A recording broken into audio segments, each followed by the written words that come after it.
survived stage 2 breast cancer, but my husband abandoned me for having a double mastectomy. A decade later, he showed up as I was about to remarry. I met my husband, Chris, almost 13 years ago, and we were married for 10 years. In the beginning, we were just friends since we were already in relationships with other people at that time. We kept in touch with each other over the years, and when I broke up with my boyfriend, Chris asked me out quite unexpectedly.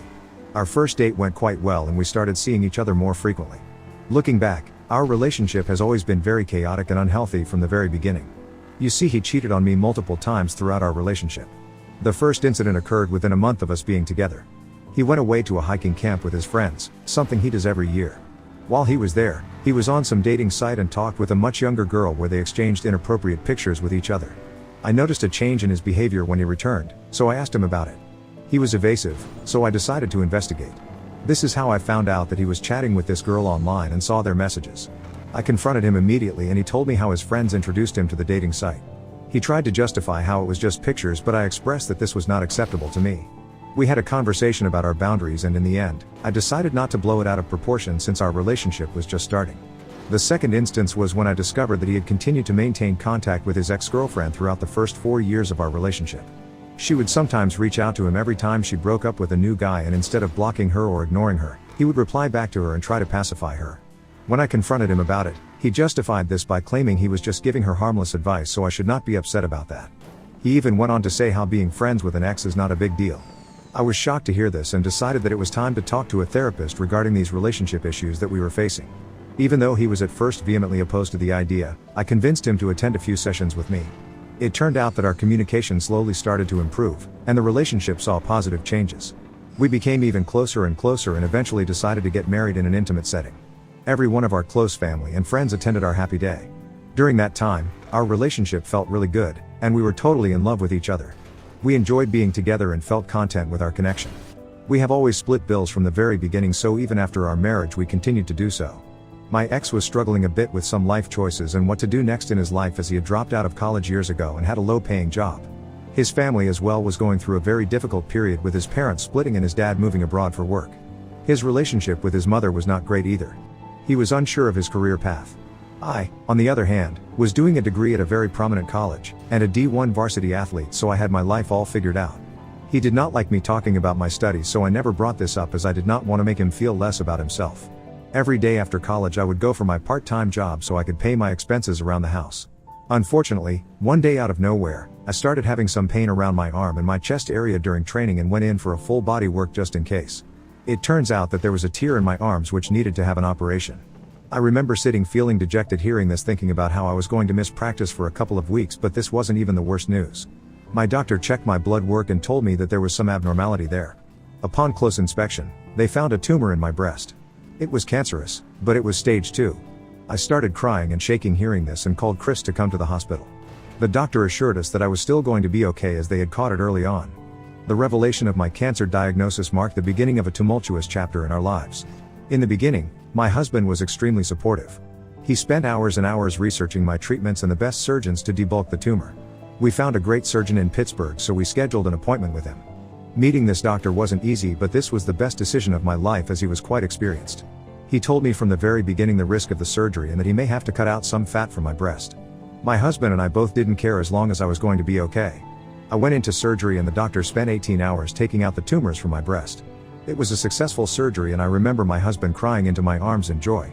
Our happiness was short-lived, as 3 weeks later, during our weekly test, we found the cancer returning. I collapsed in shock, as I thought that we had got it in control. My husband was proactive and spent countless hours with the doctor talking to him and coming up with a game plan for my recovery. The treatment journey was arduous, filled with the harsh realities of chemotherapy, surgery, and the emotional toll of facing mortality. The toxic substances coursing through my veins were difficult to live with. During treatments, my husband and I found solace in the simplicity of companionship. Through the nausea, the hair loss, and the moments of despair, he stood by my side, offering solace and unwavering support. Our bond deepened as we navigated the uncharted waters of sickness together. The surgery to remove the tumor again was a pivotal moment. I was clearly informed by the doctor that this time they would have to remove my entire breast. I told my doctor that I had been thinking about it and that I wanted to remove both of my breasts. My husband and the doctor were shocked to hear this. My husband started to convince me that the tumor was only in my left breast, so I didn't have to remove my right, but I knew that I never wanted to go through this ever again in case the cancer spread to my right breast. As long as I had breasts, I knew that I would have to live with the fear that I might get this cancer back someday, and this terrified me. Obviously, I was angry and upset about it, but I knew that this was what I wanted. My husband was beyond upset, but this was not his decision to make. He tried to convince me several times before the surgery, but I stuck by my words. On the day I went in for the surgery, my husband started to cry and beg me, saying that I didn't have to do this, but I told him that I needed to put myself first, so I was okay with my decision. Thankfully, the surgery went well. The prognosis, fortunately, was also optimistic, and as I emerged on the other side of treatment, I carried not only the scars of surgery but also a renewed sense of self and an appreciation for the fragility of life. My parents, who had been dreading that there would be more bad news, finally had a chance to rejoice. I was officially cancer-free. Throughout this time, the only thing that had changed was my husband. He wouldn't look me in the eyes and could only speak in short words. I couldn't figure out what was wrong. It was like he had changed during the whole process, and it left me feeling confused and hurt. He started picking fights with me for no apparent reason. It was like he had this wall up, and no matter what I did, he wouldn't let me in. We used to be so close, especially during my treatment, but now it felt like he was pushing me away. I tried talking to him, asking what was going on, but he would just get defensive or avoid the conversation altogether. It hurt because I needed support, especially after everything I had been through. Instead, I found myself dealing with tension and arguments that I couldn't understand. I began to feel this growing distance between us, and it made an already tough situation even harder to handle. I needed my husband to be there for me emotionally, but it seemed like he had checked out. The fights became a constant, lingering cloud over what should have been a time of healing and rebuilding. I questioned whether the strain of my illness and the decisions I had made regarding the surgery had taken a toll on our relationship. Was he resentful or struggling with his own feelings? Amidst the physical and emotional recovery from surgery, I found myself grappling not only with the aftermath of cancer but also with the strain on our relationship. It was a difficult time, and I couldn't shake the feeling that something had fundamentally changed between us. One night, after he came home drunk, things took a turn for the worse. I could sense the tension in the air as soon as he walked through the door. I looked at him, concerned, and asked if he was okay. Instead of a reassuring response, he just started laughing, a bitter and mocking laughter that echoed through the room.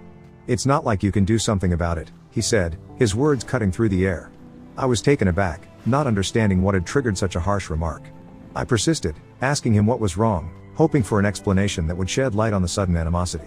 He continued to laugh, the drunken haze apparent in his eyes. I kept urging him to tell me if something was troubling him, and he finally blurted out something that left me stunned. "How can I be happy when I'm living with a man?" he said. I couldn't believe what I was hearing. He went on to say he wanted a wife, but now he had a man because I had decided to cut off my breasts. Tears streamed down my face as his hurtful words sank in. Continued, saying he hated seeing me ever since the surgery, and he wasn't attracted to me anymore. Despite my tears, I tried to explain that I had no choice. Cancer is dangerous, and I didn't want to go through it again. I was lucky to come out of it alive, but I couldn't bear the thought of facing that kind of danger again. He yelled at me, saying that cutting off my breasts made me look more ugly. I kept crying, feeling the weight of his words crushing me. It was a painful realization that the person I had relied on for support during my battle with cancer now saw me in such a negative light. The scars on my body were not just physical, they were a reflection of the emotional wounds inflicted by someone I had thought would stand by me, no matter what. That night was worse than the night I had found out that I had cancer. While my husband passed out on our sofa, I slept alone in our bed. Now that I knew my husband did not like me after my surgery, I was afraid that I would lose him forever. I couldn't sleep the entire night and kept tossing and turning in bed. It was only in the wee hours of the morning that my tired brain finally switched off. The morning after that painful confrontation was a blur of confusion and heartbreak. When I woke up, my first instinct was to find my husband, hoping that somehow the hurtful words exchanged the night before were just a terrible nightmare. I anxiously searched the house, calling his name, but he was nowhere to be found. Descending the stairs, I noticed an eerie silence in our home. The couch, where he had passed out the night before, was empty. Panic set in as I scoured every room, desperately hoping to see him and make sense of the emotional storm that had unfolded. That's when I noticed a sticky note on the fridge. My heart sank as I read the few words scrawled on that small piece of paper: "I am done with you." It felt like a punch to the gut. I tried to call him, over and over, but there was no answer. His belongings were gone, his car was missing from the driveway, and it was as if he had vanished into thin air. In a state of shock, I reached out to his parents, hoping they could shed light on his abrupt disappearance. To my surprise, they were just as bewildered and shocked as I was. They had no idea where he was or what had transpired between us. It was a surreal moment of isolation, realizing that the person I had built my life around had vanished without a trace, leaving behind a void that seemed insurmountable. I called my parents and they rushed to be there for me. I told them about what had happened between me and my husband the night before. My dad was extremely angry hearing that my husband had called me a man. My mother, on the other hand, kept calling my husband and searching around the house for some clues. Fortunately, his parents arrived at the house as well. They had heard the panic in my voice and thought it best to check up on me. We were all really concerned. I could hardly function and my mind kept going to the worst scenario. I can honestly say that the pain of that morning eclipsed even the darkest moments of my cancer diagnosis. The uncertainty and the suddenness of his departure left me grappling with a profound sense of loss with no closure. We went to the station and filed a police complaint, but because he was an adult who had packed all his clothes and taken his car, it was pretty much clear that he had simply left me. When I returned home that night, it felt like entering a void, a space that once brimmed with shared laughter and warmth. Now, it echoed with the haunting silence of abandonment. Days turned into nights, and I found myself crying for hours on end, hoping against hope that he would walk back through the door, ready to apologize or explain. The house, once filled with the hum of our shared life, now felt desolate. I clung to the belief that maybe this was just a terrible misunderstanding, and he would return to make things right. I called his number incessantly, my heart sinking with each unanswered call. It was as if he had vanished from my life, leaving behind an aching void that no amount of tears could fill. My parents, sensing the depth of my despair, decided to stay with me for a couple of days, but it was really difficult for my dad to go to his workplace as my house was pretty far from his site. Hence I tried to stay strong in front of my parents so they wouldn't have to worry about me anymore, and they eventually went back to their place. I was once again all alone and wandered around the house too sad to do anything else. The days that followed were marked by a mixture of confusion, grief, and a profound longing for answers that seemed to elude me. I couldn't believe that my husband of 10 years had vanished from my life without any explanation. Eventually, I decided that I had enough. As much as I was grieving, I wanted to get back into training and started doing online college classes so I could graduate. There was a lot of therapy, crying, and mental breakdowns, but I knew that I had to keep going forward. I was asked out by a couple of men and tried to go on a few dates, but I just couldn't get my husband out of my mind. Since then I have graduated with 2 degrees, and have secured a great job.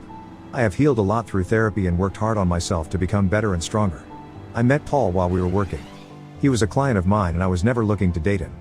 But throughout the time we worked together, I could see that we both were attracted to each other. After our contact was done and he was no longer a client, Paul surprised me by asking me out. I was flattered and eventually tried to decline his invitation, saying that I wasn't looking to date anyone, but he insisted on us going out for a coffee at least. That one meeting with Paul turned out to be a turning point in my life. Over coffee, we talked about our pasts, our dreams, and the challenges we had faced. It was refreshing to be around someone who listened without judgment, and I felt a connection that I hadn't experienced in a long time. Slowly, Paul became a source of strength and support, helping me move beyond the pain of my past. We shared laughter, dreams, and hardships. As our friendship blossomed into something more, I realized that there could potentially be a future with him. Paul's kindness, understanding, and genuine care helped me rebuild my trust and love. With his encouragement, I continued therapy, addressing the lingering scars and insecurities. It wasn't an easy journey, but his unwavering support made it less daunting. I realized that I was slowly but surely falling in love with him. When I first came to this conclusion, I remember feeling so guilty about it that I called up my mother and started to cry to her. My mother comforted me, assuring me that seeking happiness was not wrong, especially considering my husband had been absent for so many years without any contact. Taking my mother's advice to heart, I decided it was time to face the reality of my marriage. I reached out to my husband's family, who had always supported me and kept in touch with me. We had a tearful conversation where I explained my decision to divorce my missing husband. They understood that this step was necessary for my own well-being, as they had witnessed the painful journey I had endured. I met with a lawyer to navigate the legal process of divorcing someone who had been absent for so long. The lawyer explained the concept of a default divorce, a way to end a marriage when one party has essentially disappeared for years. It was a step toward closure, a necessary formality to officially and legally move on from this marriage. It took a bit of time, but eventually, I was legally divorced from my husband. It was done and dusted, and I was confused about how I felt. On the one hand, I was legally single after so long, but on the other hand, I still felt guilty for divorcing my husband. Nevertheless, I decided to focus on my career and my relationship with Paul, who had been sweet and supportive to me throughout all this. Over the last 1.5 years, we have grown closer and closer. Paul is unlike anyone I have ever known. He makes me laugh in a way that reaches deep into my soul. His love is unabashed and genuine, and he never hesitates to show the world how much he cares for me. I have found an unfiltered happiness with him that has made me forget the pains of my past. My parents, who had been through the highs and lows with me, adore him as well. In Paul, I have discovered a partner who embraces me for who I am, scars and all. So when Paul decided to propose to me 3 months ago, I was over the moon with joy. It was a beautiful moment, one that felt like the perfect culmination of the love and support we had built together. As he got down on one knee, my heart raced with excitement, and the tears that welled up in my eyes were tears of happiness and gratitude. When I said yes, it felt like a declaration of not just love, but also of triumph over the challenges I had faced in the past.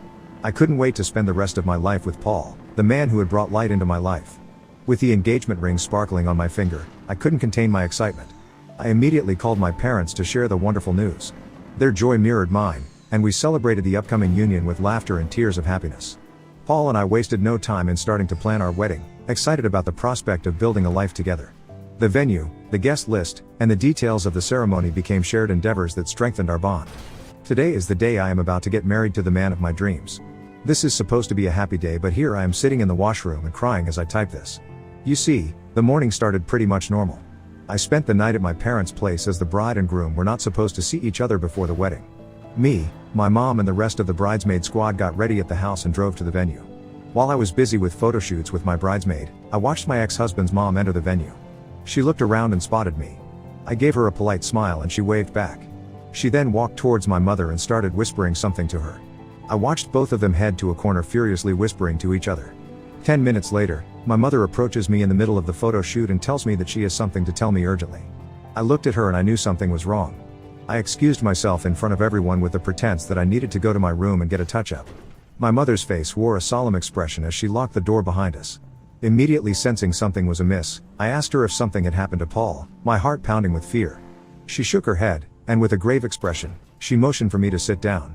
Taking a deep breath, I settled into a chair, my eyes fixed on my mother.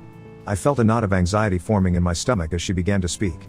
She told me that very morning, my ex-mill had received a call from my ex-husband, Chris. My eyes widened in shock as I struggled to comprehend the words she had uttered. My mother continued saying that apparently, Chris was alive and well.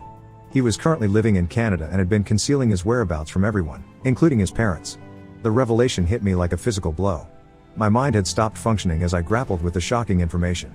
My mother told me that his parents were as blindsided as I was, having had no inkling of his relocation. Only his older sister had been privy to the secret, as he maintained a close relationship with her. The reason Chris had reached out to his parents was because he had found out that I was getting married and wanted to finally tell me the truth. He had apparently tried to call me several times, but my number has changed over the years, so then he tried to call my mother, who had left her phone back home. As a last attempt to reach me, he had called his parents and told them the truth. Understandably, his parents are furious at him for vanishing from everyone's lives without a trace or an explanation. His mother had begrudgingly approached my mother and told her the truth as she felt I needed to know everything before getting married just in case. Hearing the news, I felt a lot of emotions, disbelief, anger, and a strange sense of relief that my ex-husband was alive. My legs are trembling and I have since been crying while everyone is waiting for me so we can proceed with my wedding. I am still confused as I am writing this. I don't understand why Chris waited so long to tell me the truth. Why didn't he just divorce me and leave me like a normal person? All these questions are going on in my head when I should not even be thinking about my ex-husband on my wedding day. I would just like to know Ida for getting married to another man and not having tried harder to find my ex-husband. Update 1. Thank you everyone for your hundreds and hundreds of comments. I guess pretty much everyone agrees that I am not the a-hole here. Despite some of your speculations, I did go through with my marriage with Paul, obviously, as I am completely in love with him and no one can stand in our way. Paul knows by now about Chris reaching out and he is as perplexed as me. When I was writing this post last week, I was feeling a lot of emotions, hence in the heat of the moment I was a bit confused and wanted to know if I did something wrong. I understand now with a clearer mind after reading all your comments and talking to my family that I don't have to spend another moment feeling guilty about Chris. I am glad that I have moved on to a much healthier relationship with my now husband Paul and we are very happy. Update 2. It's been a month since my last update. I had not contacted Chris anyway, but out of nowhere, he ended up sending an email to me talking about why he left and trying to justify himself. This is what he wrote. I want to start by saying that I owe you a sincere apology for disappearing from your life without any explanation or closure. Over the past 10 years, I've grappled with my decision and its impact on you. I want you to know that it wasn't an easy choice to leave you. I couldn't accept who you had become after your surgery, and I tried my best to stay. I never meant to hurt you and I have since regretted my decision, but I was too embarrassed to come back and beg for forgiveness. I sincerely hope that life has treated you well in all these years. You deserve nothing but happiness, and I hope that you found it, especially in your second marriage. I understand if you harbor resentment or anger towards me. I would love the opportunity to talk further, to provide the closure you rightfully deserve. Please feel free to respond when you're ready. I'm here and willing to listen. Wishing you peace and happiness, Chris. When I received Chris's email, a mix of emotions washed over me. I felt a sense of disbelief and anger at his audacity to reach out after so many years. Uncertain about how to process this unexpected communication, I decided to share it with Paul. We read the email together again, acknowledging that it was extremely odd for Chris to write this email to me even though I have chosen to not engage with him. We both agreed that engaging with Chris would not serve any positive purpose in my life, so I did not reply back and simply blocked his email address. I have also talked to my parents about it and they understand my stance. With this decision, I have found a renewed sense of closure from my past. Update 3, it's been 5 months since my last update, and life has been on a positive trajectory. Since blocking Chris, there's been no attempt at contact, allowing me to focus on the wonderful developments in my life. Recently, I discovered that I'm pregnant, and I couldn't be happier to share this joyful news. I can't wait to be a mother and meet my baby soon. The anticipation of this moment has been a long time coming, and Paul shares in the excitement. I wanted to share this happy update with everyone in case any of you are still looking for an update. The unexpected joy found in Paul's company has shown me that life has a way of surprising us with new beginnings, even when we least expect it, and everyone deserves to find this kind of happiness one day.